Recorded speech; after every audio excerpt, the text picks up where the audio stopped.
MD विकास गोस्वामी भाई। विकास भैया बहुत बहुत स्वागत है आपका। बहुत बहुत धन्यवाद। और आप आए अपना कीमती समय निकाल कर, ये बहुत बड़ी बात है हम लोग के लिए। कैसे हैं आप? एकदम बढ़िया भैया, आप बताइए। मैं बहुत शानदार हूँ और बहुत शुक्रिया मतलब मुझे इनवाइट करने के लिए। अरे भैया, हम लोग के लिए बहुत बड़ी बात है कि आप आए।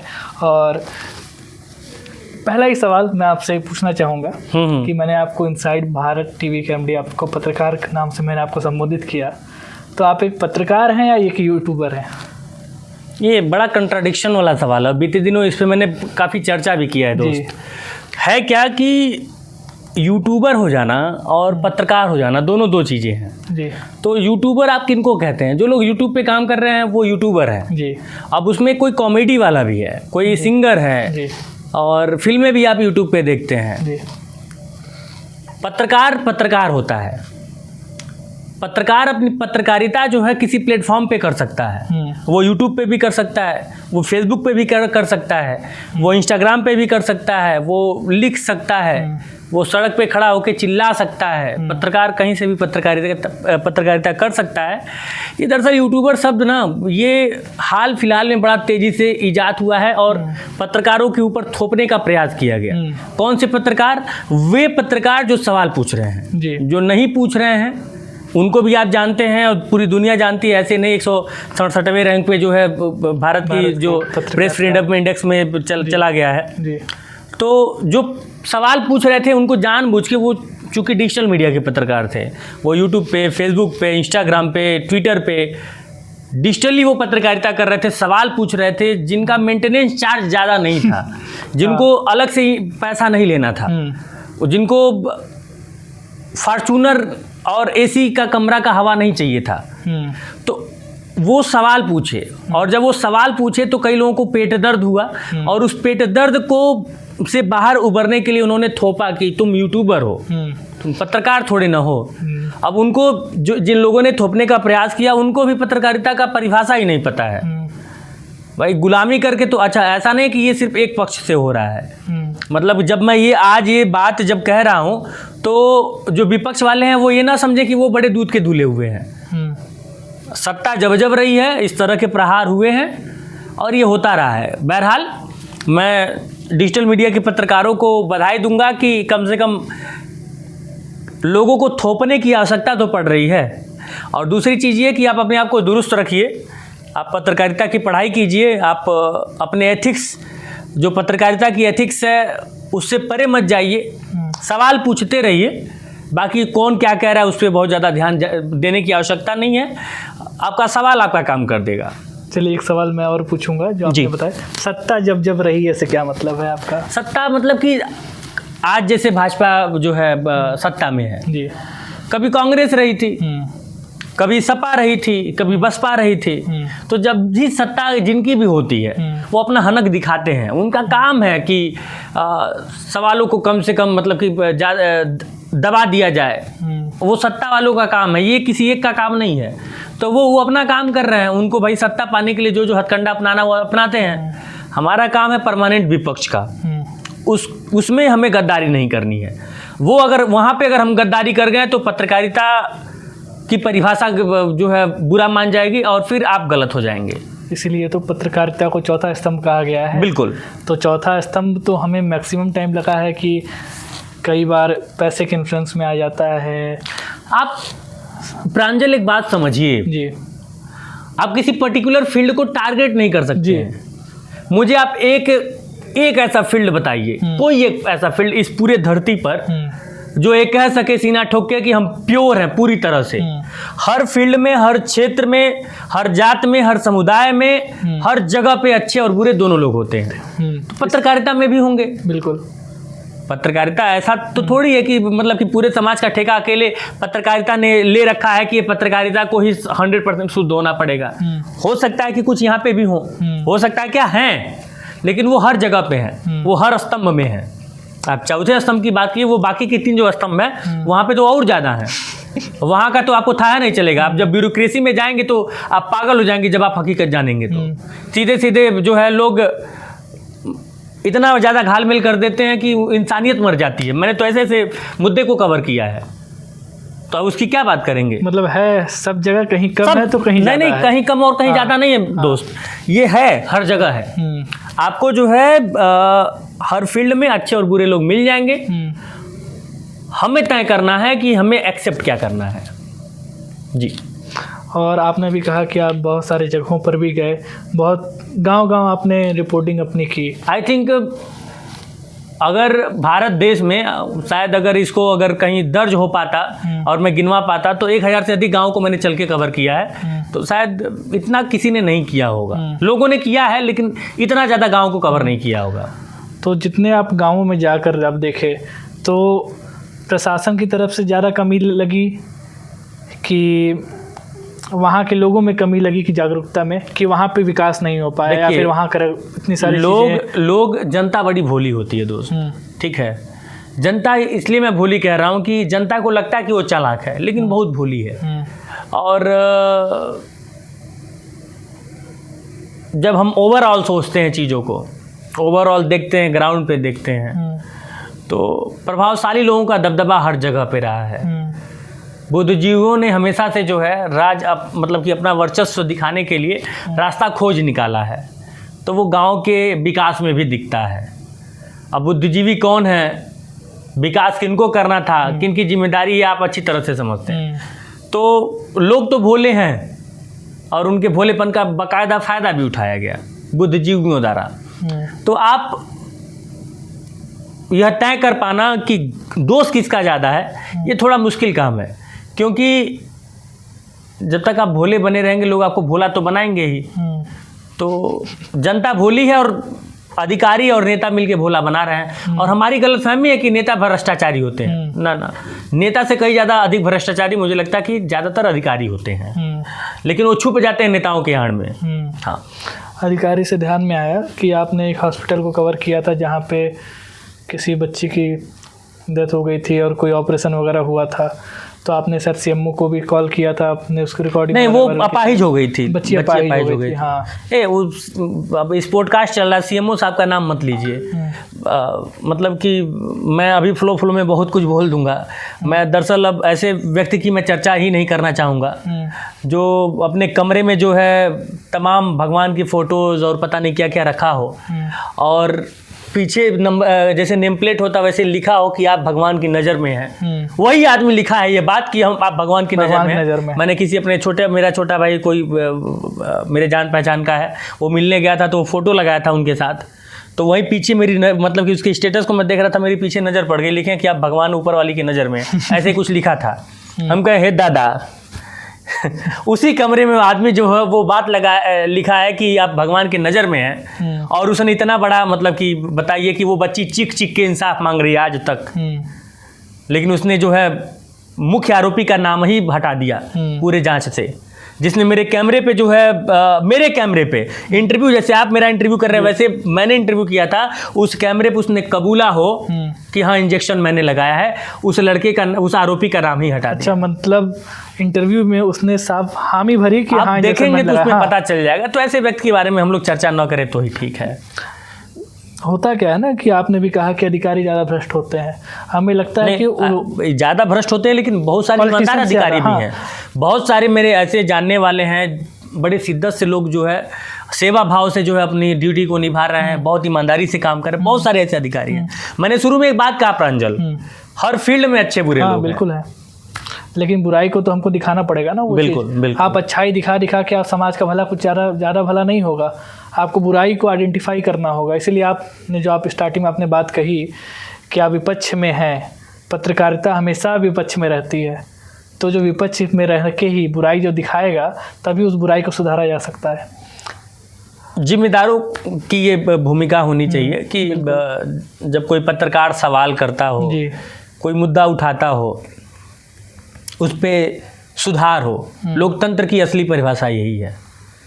अगर आप वाकई में अपने आप को लोकतांत्रिक देश का लोकतांत्रिक नागरिक मानते हैं तो आपको इस बात पे बढ़ावा देना होगा कि अगर जेन्युइनली कोई सवाल पूछ रहा है या फिर सवाल उठा रहा है तो उस पर ध्यान दें। यही सबसे बड़ा लोकतंत्र होता है। जी। आप गांधीवादी खाली कहने के लिए और गांधी जी का कमरे में फ़ोटो लगाने से थोड़ी ना गांधीवादी हो जाएंगे। उसके लिए उनके विचारधाराओं पे चलना होगा। उनकी विचारधाराएं क्या थी, वो किस मकसद से भारत को किस दिशा में लेके जाना चाहते थे, ये तमाम चीज़ें हैं। और बस वही बात है कि सिर्फ फ़ोटो लगाने लेने से आप गांधी जी का गांधीवादी नहीं हो जाते हैं। अच्छा, आप इतने समय से आप पत्रकारिता कर रहे हैं, आपने किसी चैनल के लिए भी आप कुछ समय के लिए पत्रकारिता आप किए, और अभी आप अपने खुद का यूट्यूब पे आप पत्रकारिता कर रहे हैं, आप रिपोर्टिंग कर रहे हैं यूट्यूब डिजिटल पे, मतलब फेसबुक, यूट्यूब और तमाम वेबसाइट, अलग अलग प्लेटफॉर्म पे आप कर रहे हैं। तो दोनों में आपको अंतर क्या दिखता है? मैं जहाँ भी था प्रांजल ऐसे ही था।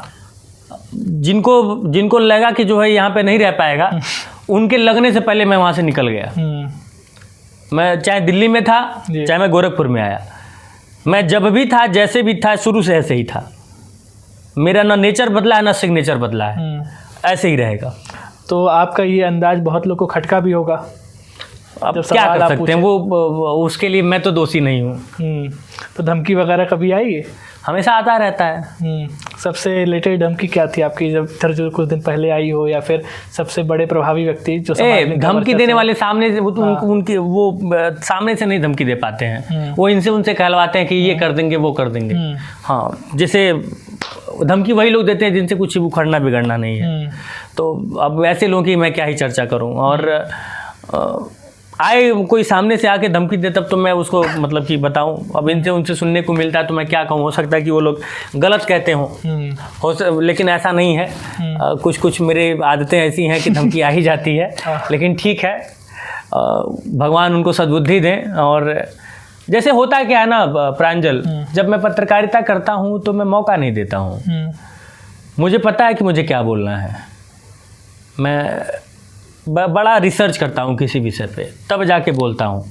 जब आप किसी मुद्दे पर, किसी क्रांतिकारी मुद्दे पर, किसी सनसनी मुद्दे पर मुझे सुनते हैं तो आपको लगता होगा कि भैया जो है बड़ा चिल्लाता है, बड़ा तेज बोलता है। लेकिन आपने एक चीज़ नोटिस किया होगा कि मेरे मुंह से कभी अपशब्द नहीं निकलता है।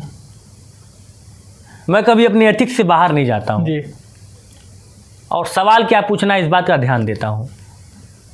तो मैं संवैधानिक तरीके से सवाल पूछ रहा हूँ, तो अगर आप मेरा संवैधानिक तरीके से नहीं कुछ बिगाड़ पाएंगे, क्योंकि मैं मौका नहीं दे रहा हूँ, तो बाकी जो तरीका है उसके लिए जो है बड़ा सोचना पड़ेगा। आपसे बात करते हुए आपके वीडियोस भी देख के, जिसमें आप पत्रकारिता करते हैं, जहाँ पे आप रिपोर्टिंग करते हैं, तो थोड़ा सा झलक हमें दिखाई पड़ती है मनीष कश्यप जी की भी, कि वो भी नहीं यार, दूर दूर तक कोई झलक नहीं है। झलक का मतलब ये कि वो भी बेधड़क आदमी को सवाल अपना पूछते हैं, नहीं डरते हैं, जो हमें दिखता है। मनीष जी का मैं मतलब कि आपके मेरे मित्र हैं, और देखिए हम लोग का वैचारिक बड़ा मतभेद है। मैं उनका सपोर्ट में रहता हूँ, दोस्त है, और डिजिटल मीडिया के लिए उन्होंने भी बहुत लड़ाई लड़ी है। तो मनीष जी के लिए मैं मतलब कि सपोर्ट में रहता हूँ, लेकिन इसका मतलब ये नहीं है कि मैं वो जो कर रहे हैं या फिर जो करते थे मैं उसका सपोर्ट या समर्थन करता हूँ। उनका अपना विचार है, वो अपने तरीके से आगे चलते हैं। और कई बार वो जो है, मैंने कहा ना कि हम मेरे और मनीष में सबसे बड़ा जो अंतर आप पाएंगे वो ये कि वो अग्रेसिव जब होते थे, अब तो नहीं होते हैं, अब नेता हो गए तो कहाँ से होंगे। जब पत्रकार थे तब अग्रेसिव हुआ करते थे, तो उनके मुंह से कई बार अपशब्द निकला है, कई बार वो ऑन माइक जो है हाइपर हो गए हैं, किसी को माइक से मार दिए, इस तरह की चीज़ें हुई हैं मनीष के साथ। मेरे साथ ये चीज़ें नहीं है। मैं कितनों आप हमको गुस्सा दिला दीजिए, लेकिन मैं सवाल ये पूछूंगा, सवाल से बाहर नहीं जाऊँगा। जब तक कैमरा चालू है, जब तक माइक चालू है, मैं सिर्फ और सिर्फ, पता है क्या है दोस्त, वो माइक मेरा अग्रेशन है, वही मेरी ताकत है, और उसकी जो मर्यादाएं हैं वो मैं लांघ नहीं सकता हूँ। इस बात का मैं पूरा ख्याल रखता हूँ। तो मेरे और मनीष में जो सबसे बड़ा आप अंतर पाएंगे वो यही कि मैं कितना भी अग्रेसिव हो जाऊँ, लेकिन मेरे मुंह से आप अपशब्द नहीं सुनेंगे। अभी तो मनीष जी जो है आपके पॉलिटिक्स में गए, आपकी जल्दी कुछ दिन पहले उनसे मुलाकात भी हुई थी। हाँ, मेरे प्रोग्राम में आए थे। आपको क्या लगता है, उन कब आपने इस विषय पे चर्चा की कि आप, हम लोग बहुत कम उस दिन नहीं मिल पाए थे, हम लोग मतलब बहुत ज़्यादा बातचीत नहीं हो पाई थी, क्योंकि जो है प्रोग्राम वाले दिन ही मनीष का एक दिन पहले आना हुआ था, और वो आए थे। हम लोग एक दिन पहले 10-15 मिनट के लिए, चूँकि प्रोग्राम करवाने कितना दिमाग पर जल था आपको आप समझ सकते हैं, तो एक दिन पहले 10-15 मिनट के लिए हम लोग मिले थे, हाल चाल हुआ, चाय पानी हुआ, और उसके बाद से फिर मैंने कहा कि आप कल टाइम से आ जाइएगा, बाकी मैं चलता हूँ, बाद में बैठा जाएगा। जेल से आने के बाद पहली बार मुलाकात हुई उनसे, क्योंकि जब वो जेल में गए थे तो मैं कई बार उनके लिए वीडियो बनाने उनके घर भी गया था और उनके मतलब आवाज़ उठाया, क्योंकि आफ्टर ऑल वो उस टाइम तक हमारे घराने के थे, पत्रकारिता कर रहे थे जी। तो पत्रकारों का जब आवाज़ दबाया जाएगा, कुचला जाएगा, तो वहाँ पे विकास गोस्वामी होगा। अब वो चाहे किसी भी विचारधारा का पत्रकार हो, चाहे वो मनीष कश्यप हो, चाहे वो कोई और किसी दूसरे विचारधारा का, चाहे रवीश कुमार हो, चाहे कोई भी हो, अगर उनके खिलाफ कोई बोलेगा तो मैं इन लोगों के साथ नजर आऊँगा। क्योंकि ये कहीं ना कहीं देखिए, पत्रकारिता विचारधारा से नहीं ना होती है। पत्रकारिता का मतलब है सवाल पूछना। कोई पत्रकार किसी को पसंद आता होगा, कोई अब जैसे मान लीजिए कि मेरा क्या है, मेरे साथ सबसे बड़ी जो समस्या होती है वो ये होती है कि मैं जब तक योगी जी से सवाल पूछता हूँ, चाहे भारतीय जनता पार्टी से सवाल पूछता हूँ, मैं बड़ा अच्छा रहता हूँ, मैं क्रांतिकारी रहता हूँ, भगत सिंह रहता हूँ। किन के लिए? समाजवादी पार्टी विचारधारा के लोगों के लिए, जो समाजवादी पार्टी के समर्थक हैं उनके लिए। जैसे ही अगर मान लीजिए कि समाजवादी पार्टी का कोई व्यक्ति कुछ उल्टा सीधा कर दे, चाहे अखिलेश यादव से कोई ऐसी बयानबाजी हो जाए जो नहीं होनी चाहिए, हालांकि बहुत बड़े नेता हैं और बहुत कम समय पे वो कोई मौका देते हैं, तो अगर उनके खिलाफ कोई वीडियो बना दिया या फिर उनके पार्टी के खिलाफ कोई वीडियो बना दूंगा, तो वही लोग जो कमेंट बॉक्स में कहते हैं कि हाँ विकास गोस्वामी तो भगत सिंह है, चंद्रशेखर आज़ाद है, वही आके गरिया के चले जाते हैं। तो देखिए, बड़ा उसका मतलब नहीं है। वो क्या कर रहे हैं क्या नहीं कर रहे हैं उनका विषय है, उनको करने दीजिए। ऑडियंस, भारत की जो जनता है, जो हमारी देश की जनता है, प्रणाम करते रहिए। वो अगर गाली दे रहे हैं तब भी और अप्रिसिएट कर रहे हैं तब भी, वो होता रहता है। मतलब आपके जीवन में ये आम बात हो गई है कि अब लोग फ़ोन करके गाली गलौज कर दें या सामने आकर उल्टा सीधा बोल दें, धमकी दे दें। जो लोग जानते हैं या फिर जो लोग मतलब कि ऐसे सामने से सारी चीज़ें जिनको पता है कि मैं उनको जानता हूँ, वो तो ये नहीं करेंगे, ये हिम्मत नहीं करेंगे। बाकी यार दुनिया है, अब कोई किसका मुँह रोक पाएंगे? वैसे कोई करता है, फ़ोन पे किसी की हिम्मत नहीं है या फिर सामने से किसी की हिम्मत नहीं है। आप क्यों किसी को गाली देंगे भाई? हमने आपका क्या बिगाड़ा है? और जो लोग कमेंट बॉक्स में कई बार कुतर्क करते हैं, वो लोग सामने से जब आते हैं तो उनका जब आप मिलना देखेंगे तो आप खुद कहेंगे कि यार क्या बेहुदा मजाक है। नमस्ते करेंगे, हाल चाल पूछेंगे, साथ नहीं छोड़ेंगे जल्दी, और कमेंट बॉक्स में गरियाएंगे। ये अलग जीवन हो गया है कि अब सोशल मीडिया पे व्यक्ति जो है अलग हो गया है, बिल्कुल, और व्यक्तिगत रूप में उसका जो है बिल्कुल एटीट्यूड अलग है। बिल्कुल ये होना भी चाहिए। जैसे ना सोशल मीडिया की बातें सोशल मीडिया तक रहें, और जैसे हम व्यक्तिगत जीवन में आते हैं तो व्यक्तिगत जीवन में हमें व्यक्तिगत हो जाना चाहिए। ये भी बात सही है। अब एक चीज़ और है जहाँ हमें समझ में आता है कि आप वैचारिक मतभेद आप रखिए, लेकिन आप मिलिए, आप सम्मान मिलिए, आप बातें कीजिए, क्योंकि वैचारिक मतभेद होना बहुत जरूरी है। प्रांजल, यही होना चाहिए। एक स्वस्थ बहस आप हमेशा कर सकते हैं। मैं ये नहीं कहता हूँ कि मैं हमेशा सही रहूँगा, हो सकता है कुछ मुद्दों पर मैं गलत रहूं, मैं भगवान तो नहीं ना हूं, और गलती करना ह्यूमन नेचर है। तो आप मुझे क्रिटिसाइज कीजिए, सही शब्दों में कीजिए, कोई दिक्कत नहीं है, एक्सेप्ट है। अच्छा, अब तक के आप मतलब रिपोर्टिंग के जर्नी में आपको इतना समय हो गया है, सबसे ऐसा मार्मिक जगह क्या रहा है जहाँ पे आपको जाके लगा हो कि बताइए ऐसी ऐसी घटनाएं भी होती हैं? एक नहीं है प्रांजल, एक नहीं है बाबू। मैं माइक थामे ना हजारों बार रोया हूँ, हजारों बार। कोई एक घटना का मैं जिक्र नहीं कर सकता। बहुत मुझे लगता था ना, जैसे कि जब मैं अपने सपनों की दुनिया बुन रहा था तो मुझे लगा कि बस लोग मुझे जान जाएं, मैं 4 लोगों में थोड़ा पॉपुलर हो जाऊं। लेकिन अब मजबूरी बस ये सारी चीज़ें करनी पड़ती हैं। मन करता है छोड़ छाड़ के कहीं चला जाऊं। कुछ कुछ घटनाएं ऐसी हो जाती हैं जिनको देखने के बाद मन एकदम खिन्न हो जाता है, इंसानियत से भरोसा उठ जाता है। जैसे कोई एक दो अभी हाल फिलहाल में, जैसे वो सीएमओ वाली जो आपने घटना का जिक्र किया, वो जो बेटी थी करिश्मा निषाद, ये निषादों के बड़े बड़े नेता क्या क्या दावे करते हैं, कोई नहीं गया उसके पास। आपके ही गोरखपुर के कई सारे बड़े निषादों में नेता हैं जी, जो निषादों के ओट को खूब भुनाते हैं। काजल निषाद हो गई, संजय निषाद हो गए, श्रवण निषाद हो गए, और प्रवीण निषाद हो गए, पता नहीं और कितने निषाद लोग हैं। इनको सिर्फ निषादों का ओट चाहिए, उस बेटी का दर्द देखने कोई नहीं गया। और हमारे ही ज़िले का सीएमओ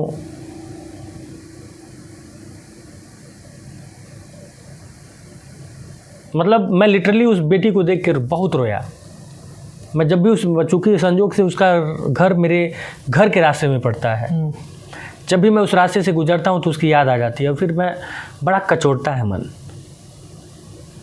और आप यकीन मानिए जो है ऊपर वाले के घर में मैं ऊपर वाले पे छोड़ दिया हूँ और उसके घर में अंधेर है, अंधेर नहीं है। वो अगर देख रहा होगा ना तो इसका हिसाब होगा। क्योंकि हमने भी देखा था कि आप उसमें काफ़ी एक्टिव थे। बात एक्टिव होने की नहीं थी, बात ना मतलब संवेदना मर गई है। पैसा इतना ज़्यादा हावी हो गया है कि इंसान अपनी संवेदना को मार दे रहा है। देवरिया कांड जब हुआ था तो मैं बहुत हिल गया था। दुबे परिवार के 5 परिवार की हत्या, उसके बाद से फिर प्रेमचंद यादव परिवार के 1 लोग की हत्या। किस लिए? लोगों को लगा कि वहाँ पे गलती प्रेमचंद यादव का होगा या फिर दुबे परिवार का होगा, जो ब्राह्मण परिवार था। लेकिन वहाँ पे गलती ब्यूरोक्रेट्स की थी, अधिकारियों की थी। अधिकारियों ने अगर समय से उस मामले को सुलझा दिया होता तो उतनी बड़ी घटना नहीं घटी होती। आप उस लड़के का अंदाज़ा लगा सकते हैं, उस दर्द का अंदाज़ा लगा सकते हैं जिस दर्द में वो जो बच्चे खुचे बेटा है, बेटी है, सॉरी वो जो छोटा बच्चा है, जो बचे हुए हैं, वो किस दर्द से गुजर रहे होंगे। हर दिन, हर रात, हर घंटे, हर मिनट किस दर्द से गुजर रहे होंगे। प्रेमचंद यादव अच्छे रहे हों, बुरे रहे हों, लेकिन उनकी बेटियों का दोष नहीं था ना, जो लगातार कई दिनों तक इतनी ज़्यादा मानसिक प्रताड़ना झेलती रहीं। उनके 5 साल के बच्चे का तो गलती नहीं था ना।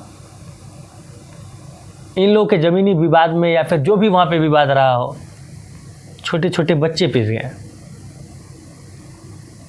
उन बच्चों का क्या कसूर था? दोनों पक्ष के मैं बच्चों की बात कर रहा हूँ, दोनों का कसूर क्या था?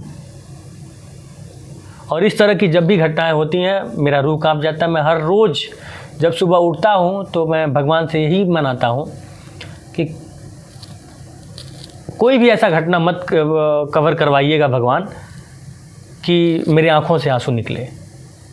राजनीतिक मुद्दा मेरा फेवरेट विषय है। राजनीतिक अखिलेश यादव कुछ बोलें, योगी जी कुछ बोलें, उस पर थोड़ा विश्लेषण हो, बातचीत हो, मुझे मज़ा आता है करने में। लेकिन जब इस तरह की घटनाएं मजबूरी में कवर करनी पड़ती हैं तो आप यकीन मानिए रूह कांप जाता है। इस तरह घटनाएं होने के बाद जो आजकल अभी बहुत सारी घटनाएं हो रही हैं, उसके बाद एक प्रशासन की तरफ से किया जाता है, बुलडोजर से घर गिरवा दिया जाता है, उस पर क्या कहना है?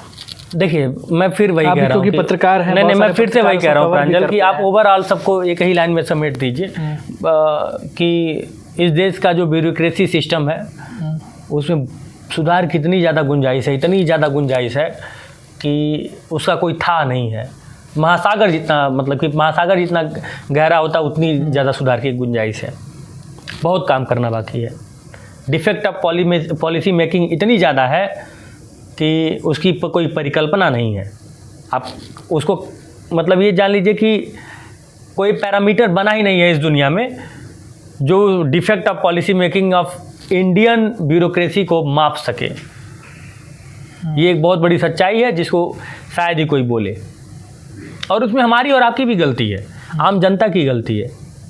हमारा चुनाव, हमारा सिलेक्शन, ये क्योंकि वही एक हथियार है, उसका आप सही इस्तेमाल नहीं करते हैं। उस टाइम पे तो आप यादव हो जाते हैं, उस टाइम तो आप ब्राह्मण हो जाते हैं, आप ठाकुर हो जाते हैं, आप मुस्लिम हो जाते हैं, आप हिंदू हो जाते हैं, आप किसी ना किसी के हो जाते हैं। आप अपने नहीं हो पाते, आप अपने मुद्दों के नहीं हो पाते हैं, वहीं पे मामला गड़बड़ हो जाता है। सही बात। इस देश की एक एक जनता जब तक अपनी नहीं होगी, अपने मुद्दों की नहीं होगी, तब तक इस देश में ऐसे ही चलता रहेगा। न आप न मैं, कोई इसको रोक नहीं पाएगा। जब तक आप ग्राम पंचायत के चुनाव से लेके लोकसभा विधानसभा के चुनाव तक अपने गांव की सड़कों, अपने गांव की नाली, अपने गांव के विकास, अपने गांव के स्कूल, सरकारी स्कूल, अपने गांव के सरकारी अस्पताल के नाम पे वोट देना शुरू नहीं करेंगे, तब तक इस देश की दशा और दिशा को बदल पाना नामुमकिन है। मुश्किल की तो बातें छोड़ दीजिए। हाँ बिल्कुल, होना भी यही चाहिए कि आप जिसको वोट दे रहे हैं आप मुद्दे पे वोट दीजिए। जात के आधार पे मत दीजिए। आप किसी को आप अपने हमने एक लाइन में वो सारी बातें बता दी। हाँ, सेलेक्ट एक लाइन में हमने वो सारी विकास के लिए, लेकिन होता ऐसा नहीं है ना, यही चीजें बदलनी। तो मैंने वही कहा कि ये कोई एक आदमी नहीं बदल पाएगा, ये सोच है दोस्त। इस सोच को जब तक सब लोग नहीं अपनाएंगे कुछ नहीं होने वाला है। मैं अपने तमाम वीडियो में लाइन लास्ट में बोलता हूँ, इस उम्मीद में बोलता हूँ कि शायद अगर एक लोग के भी दिमाग में असर कर रहा है तो हो सकता है कोई क्रांति किसी दिन शुरू हो जाए, इस बारे में लोग सोचना शुरू कर दें। ये मैं बोलता रहता हूँ, लेकिन सिर्फ बोल देने से हो जाता तो कितना बढ़िया होता। करना पड़ेगा, हमें शुरुआत करनी पड़ेगी, आपको करना पड़ेगा, जो लोग ये वीडियो देख रहे हैं उनको करना पड़ेगा। नहीं करेंगे तो इस तरह की प्रताड़ना झेलनी पड़ेगी। बड़ी मछलियाँ तैयार हैं छोटी मछलियों को खाने के लिए। जैसा आपने बताया कि अब इतनी सारी चीज़ें हो रही हैं, आप भी बहुत सारी चीज़ों को कवर भी किए, तो कभी आपको भी अप्रोच किया गया क्या कि कुछ पैसे रुपए ले लीजिए, आप बात को दबा? मैंने मेडिकल फील्ड से 1 करोड़ रुपए छोड़ा है। और इस बात का मैं मतलब कि कई सारी घटनाओं का तो मेरे पास रिकॉर्डिंग भी मौजूद है, लोगों के फ़ोन कॉल्स। लेकिन चूंकि लोग फ़ोन ऐसे व्यक्ति से करवाते हैं जिनको मैं ओपन नहीं कर सकता। जैसे मान लीजिए कि आप मेरे मित्र हैं, कोई अस्पताल कहीं मतलब कि उल्टा सीधा काम कर दिया, मैं कवरेज कर गया, अब उस वीडियो को रोकने के लिए अच्छा पैसा ऑफर आता है।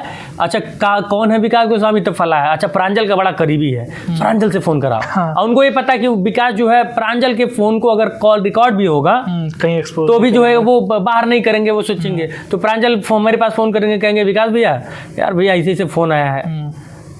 अच्छा तो नहीं भैया बस मैं सोचा आपको बता दूँ। समझ रहे हैं इस बात को जी। तो ये सारी चीज़ें होती हैं। अभी जहाँ हम लोग बैठे हैं, अभी जो स्टूडियो जहाँ पे, यहाँ से 500 मीटर की दूरी पे ही एक है हॉस्पिटल। तो ब्लड की जरूरत थी, कोई याद जी है कुछ करके, तो हमें बताया कि यहाँ पे हम बोल रहे हैं हॉस्पिटल एडमिट है, ब्लड के लिए हम बोले 1 यूनिट ब्लड, ब्लड के लिए हम बोले 1 यूनिट ब्लड चढ़ा है, हम दिए हैं। और यहाँ पे वो लोग बोले कि 1 यूनिट और ब्लड चढ़ेगा, तो ये लोग 14,000 बोल रहे हैं कि 1 यूनिट ब्लड बी पॉजिटिव शायद ब्लड था, कि बी पॉजिटिव ब्लड है, 1 यूनिट और बस लगेगा, 14,000 रुपये आप दे दीजिए, आपको दिला देंगे हम। तो वो बताइए इस हॉस्पिटल में एडमिट है, मेरे जहाँ मैं रहता हूँ थोड़ी दूरी पर, यहाँ से 500 मीटर पे है। तो मैं वहाँ का गया, तो वहाँ बात किया, तो कहे नहीं भैया, सामने से वो लोग तो मना कर दिए। कोई भी मना कर देगा, कोई मना कर देगा, कोई दलाल टाइप का मिल गया हो। हाँ, अंदर ही वो हॉस्पिटल के ही लोग हैं, अंदर के ही लोग हैं जो वहाँ काम करते हैं।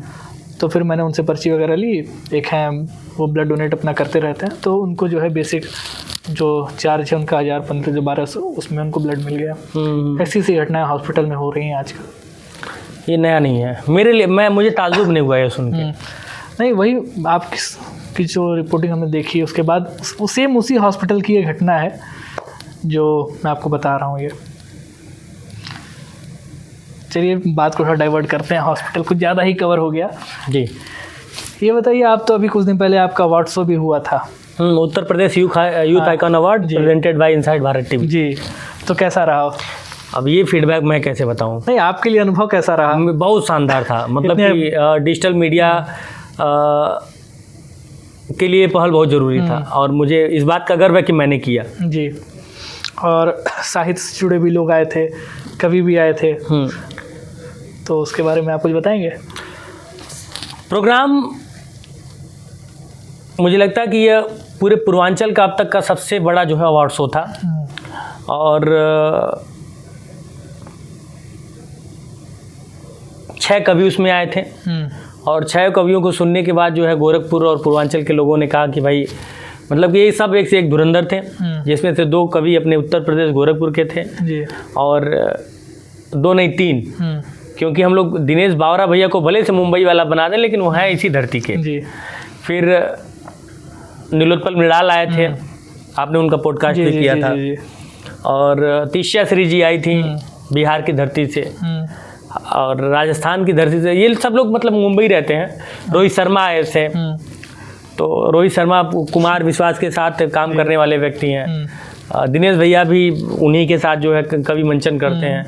तो सभी के सभी बड़े नाम थे, एक बड़ा शो था, मज़ा आया। और सबसे अच्छी बात ये है कि इस शहर ने बड़ा प्यार दिया इस प्रोग्राम को लेकर, बहुत प्यार दिया।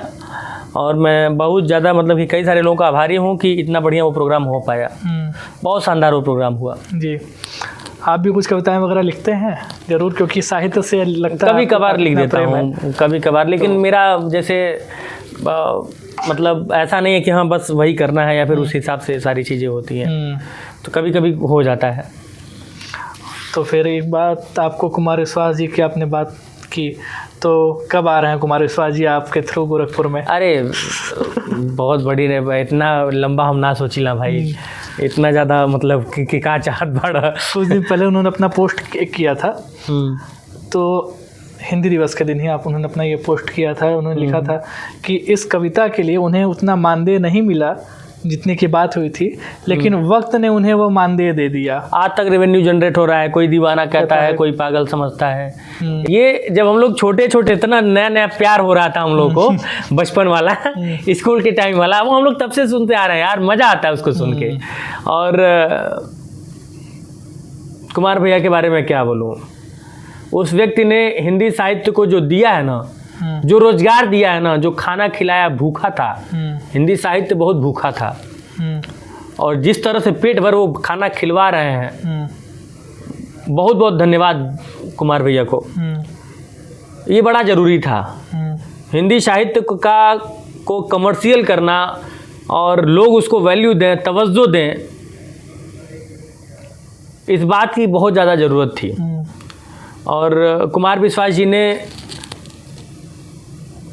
वाकई में जो है, अब जो स्वयं सरस्वती माँ का पुत्र हो और जिसकी जीवा पे सरस्वती माँ बैठती हो, जो एक शब्द भी बोल देता है तो जो है मैं उनकी कविताओं से ज़्यादा ना वो जब बोलते हैं मैं उसका बड़ा कायल हूँ। और ये ऐसे नहीं आ जाता है, वो खुद भी कहते हैं ये निरंतर वर्षों की, कई दशकों की तपस्या है। और उस तपस्या से मतलब कि उन्होंने एक एक दिन अपने आप को तराशा है। जब वो अपने अपने राम कहते हैं तो मतलब कि जब कथा सुनाते हैं तो आपको बहुत ज़्यादा सुनने को मन करता है। जब वो किसी शहीद दिवस पे या फिर किसी 15 अगस्त 26 जनवरी के किसी कार्यक्रम में जब उनकी कविताएं सुनता हूँ देशभक्ति से ओतप्रोत, तो उनके लिए हृदय में इतना विशाल जगह बन जाता है। मुझे उनकी एक कविता बहुत पसंद है कि है नमन उनको कि जिनके सामने बौना हिमालय है, धरा पे गिर गए और आसमानी हो गए। गजब, मतलब मेरे पास शब्द नहीं है, मैं तारीफ़ नहीं कर पाऊँगा उनकी। वो तारीफ़ से बहुत आगे की चीज़ है। और आपने बड़े दूर की बात पूछ ली। वो पता नहीं कि मतलब हमारा निवेदन कभी से एक्सेप्ट भी करेंगे कि नहीं करेंगे।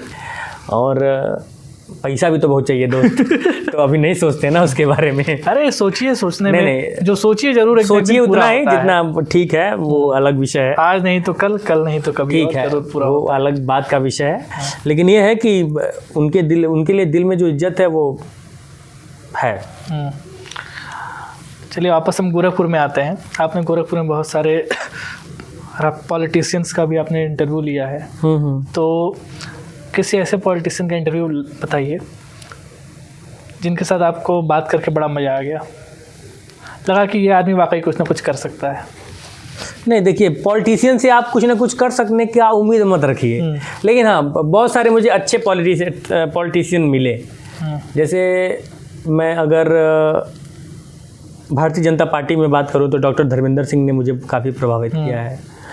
अगर मैं समाजवादी पार्टी में बात करूँ तो मुझे बड़े ज़मीनी नेता लगे हैं, विजय बहादुर यादव जी, विनय शंकर तिवारी जी, और उत्तर प्रदेश मतलब समाजवादी पार्टी में उत्तर प्रदेश युवजन सभा के प्रदेश अध्यक्ष हैं अरविंद गिरी जी। और भारतीय जनता पार्टी में और भी बहुत सारे नेता हैं ऐसे जो बड़े ज़मीनी हैं। यहाँ के जो जिला अध्यक्ष हैं वर्तमान में, जिला उपाध्यक्ष हैं हरिकेश राम त्रिपाठी भैया, बड़े ज़मीनी आदमी। सजनवा विधायक प्रदीप शुक्ला भैया, मतलब मैं प्रदीप भैया का कभी इंटरव्यू नहीं किया हूँ, लेकिन बड़े मतलब उतना शालीन व्यक्ति, उतना ज़मीन से जुड़ा व्यक्ति, उतना हेल्पिंग नेचर व्यक्ति मैंने आज तक नहीं देखा। और भी बहुत सारे हैं। युवजन सभा के जिला अध्यक्ष हैं अच्छा, एक बड़ा प्रांजल, एक बात मैं जरूर बोलना चाहूँगा यहाँ पे कि मेरे साथ एक बड़ा जाति हो जाता है यार। लोगों को लगता है ना कि ये विकास गोस्वामी भाजपा विरोधी है। सच बता रहा हूँ, मेरा सबसे ज़्यादा अगर किसी से पटता है तो भारतीय जनता पार्टी के नेताओं से पटता है। और अभी आपके जो क्या नाम है, महिला मोर्चा की भारतीय जनता पार्टी में प्रदेश उपाध्यक्ष हैं अश्मिता भाभी, इन लोगों का बड़ा स्नेह मेरे ऊपर रहता है। मेरी पत्रकारिता को ये लोग इतना सराहते हैं, बहुत सराहना करते हैं। डॉक्टर साहब बार बार करते हैं, डॉक्टर धर्मेंद्र सिंह जी, रवि किशन हैं, सब लोग हैं।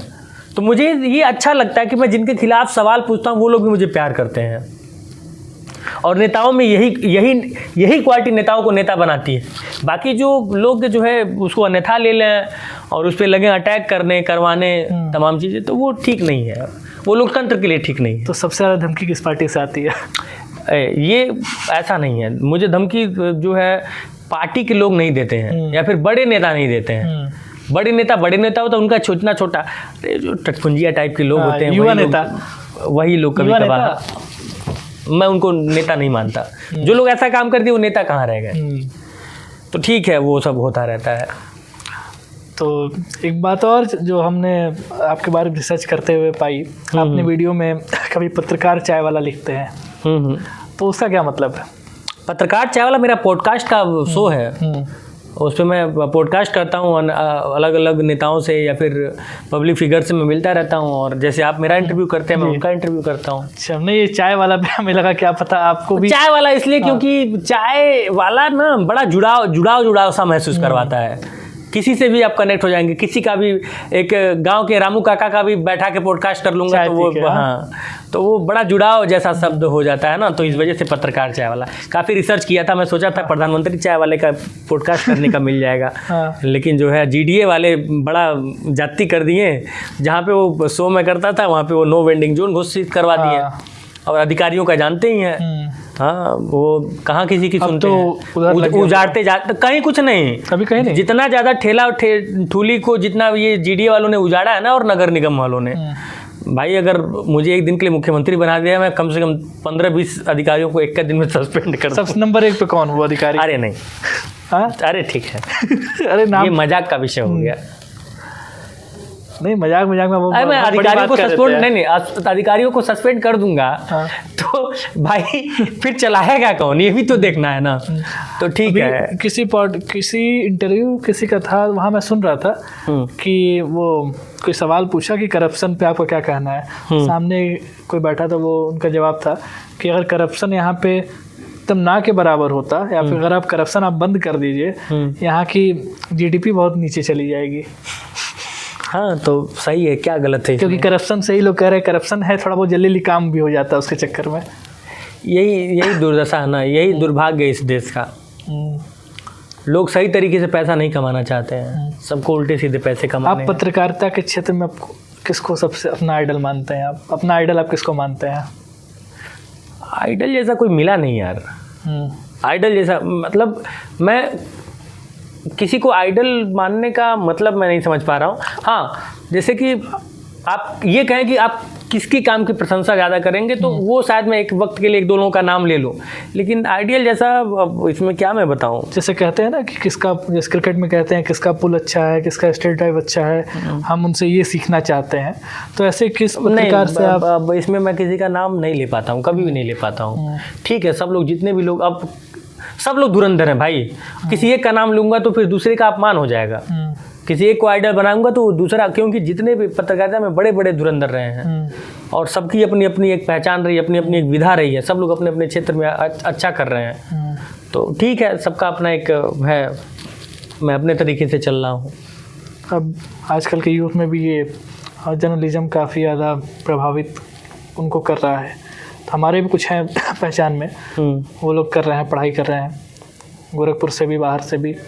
तो वो लोग शुरुआत कहाँ से करें? पढ़ाई तो कर ले रहे हैं, उसके बाद उनको ऐसा क्या करना चाहिए जो वो सब भीड़ से अलग भी दिखें और सही तरीके से बात भी कर सकें? खुद पे काम कीजिए। खुद पे जब आपको लगे कि मैं तैयार हूँ, फील्ड में उतर जाइए।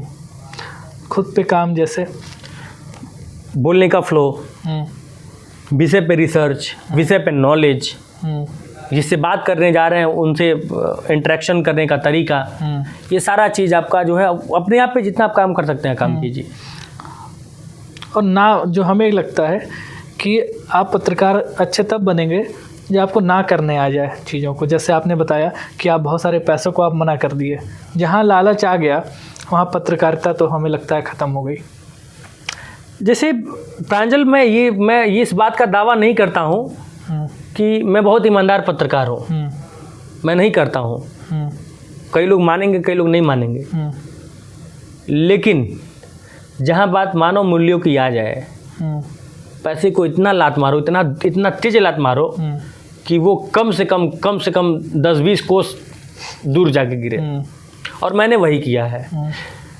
मैं पैसे कमाता हूँ, लेकिन प्रमोशनल जब वीडियो करता हूँ या फिर यूट्यूब फेसबुक से जो रेवेन्यू जनरेट होता है, तो वहाँ से मुझे पैसे आ रहे हैं, ठीक ठाक आ रहे हैं।